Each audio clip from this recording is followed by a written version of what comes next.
जनकपुर से आइले तिलकवा अवधपुर में सोर भइले हो।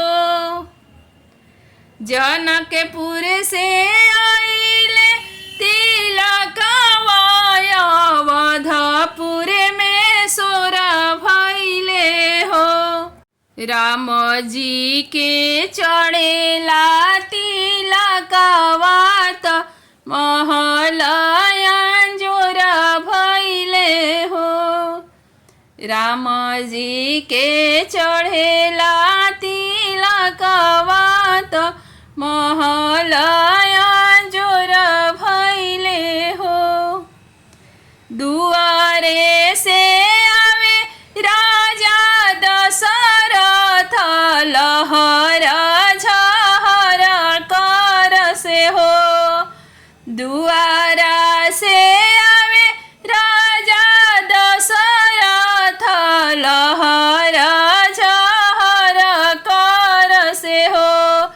ऐसन सुंदर मोरे राम तिलक काहे थोर अइले हो।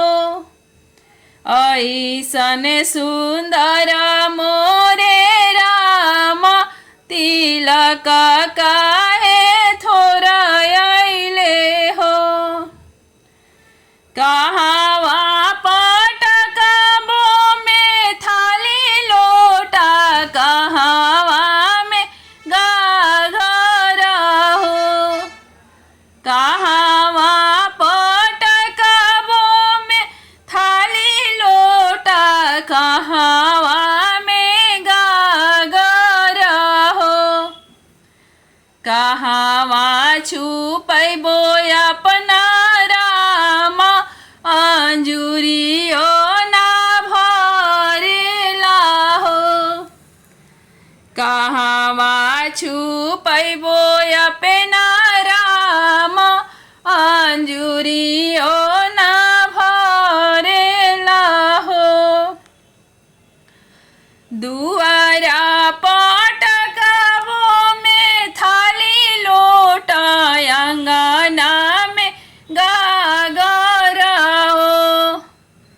दुआरा पटकबो में थाली लोटा अंगना में गागर हो।